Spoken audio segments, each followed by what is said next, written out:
When Saudah bint Zamar radiallahu anha became old, she thought that Muhammad sallallahu alaihi wasallam would divorce her.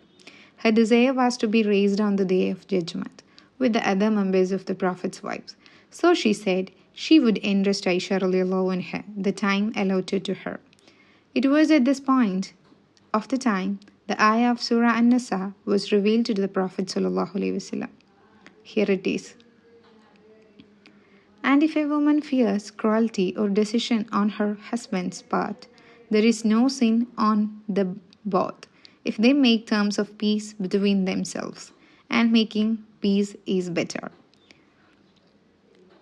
Saudah radiallahu anha was a tall, healthy woman with a sense of humor. She was a very warm and simple person. She had a slow, lumbering walk because of her build, and when she went with the Prophet ﷺ on Hajj, she took special permission to leave for Muzdalifah earlier as to avoid the crowds. Aisha radiallahu anha, who was also part of the group, later wished she had also left with her since she really enjoyed her company and missed her liveliness. When Saudah radiallahu anha first heard about the Dajjal from the Prophet ﷺ, she was very terrified. Being the simple person that she was, it became a hobby for the others to talk about it and frighten her and then laugh at her. On one occasion, Aisha radiallahu anha and the mother of believers Hafsa radiallahu anha started talking about it in front of her. She was so scared that she immediately ran into a room to hide from the monster. When Muhammad sallallahu alaihi wasallam walked into it and found the two enjoying the joke, on being told that what had happened, he called out Saudah radiallahu anha to come out as there was no monster around. She came out sheepishly, laughing at herself. There was a lot of occasions that happened in the Prophet sallallahu alaihi wasallam household among his wives that is really giving happy to others. On one occasion, the Prophet ﷺ, Aisha and Saudah radiallahu anhuma were sitting together and chatting. The former cooked a special dish and offered it to her later, but she declined. Aisha radiallahu anha was a lively young person and threatened to force feed Saudah radiallahu anha. Light-hearted happiness and friendship was very much part of the Prophet's household. There was no jealousy in this pure atmosphere. It was reflective of the pleasant ambience in the household of Prophet ﷺ, where there always a loving concern and affection for all. But when the call to prayer or adhan was given by Muaddin, Muhammad ﷺ would immediately rise and leave for the mosque as if he did not even know the family members gathered around him. The history of Al-Tabari, Kamil of Ibn Athir, and the Seerah of Ibn Hashim have recorded an incident that occurred after the victory in the Battle of Badr. The triumphant Muslim army was on its way back to Medina with many prisoners. Among them was Suhail bin Amr, the brother of Sakran bin Amr, the first husband of Saudah radiallahu anha. He was under the care of Malik bin Dakran. On the way, he told his captor that he wished to relieve himself and managed to escape.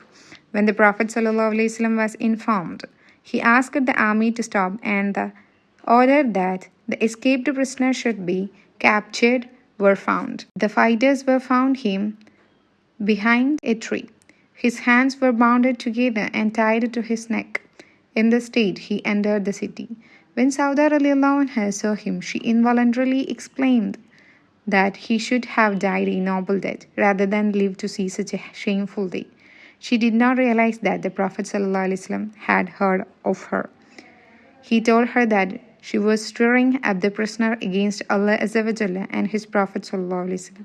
How could the death of one of fighting against the process of Allah Azza wa Jalla be noble? She was very ashamed at this and immediately apologized, saying that she just could not take what she had seen and blurted out what first came into her mind.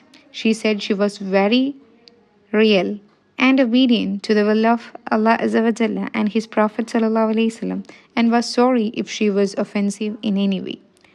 The Prophet Sallallahu Alaihi Wasallam relented with a smile and announced that captors should treat all prisoners with consideration. The result was the fighters first fed the prisoners in their charge and then ate themselves. and ultimately, because of his kind treatment, many disbelievers among the Sahil bin Amr and his brothers converted into Islam. After the Prophet ﷺ farewell Hajj, he told his wife that she should remain in their homes as it was the will of Allah Azza wa Jalla.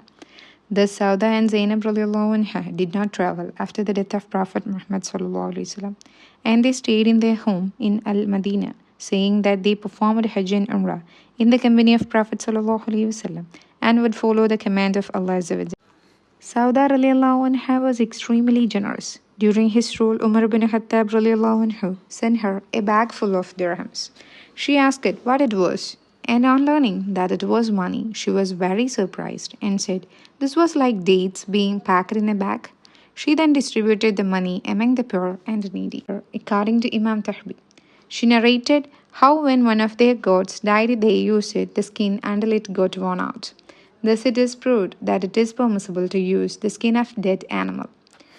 The caliphs who succeeded after the Prophet ﷺ death thought it a great honor to look after the welfare of mothers of believers and diligently did their duty by them. Saudah radiallahu anha lived to the ripe old age of 80. She passed away during the caliphate of Umar bin Khattab radiallahu anhu and was buried in Jannat al-Baqi. May Allah Azza wa Jalla make us all learn from the story. Assalamu alaikum rahmatullah.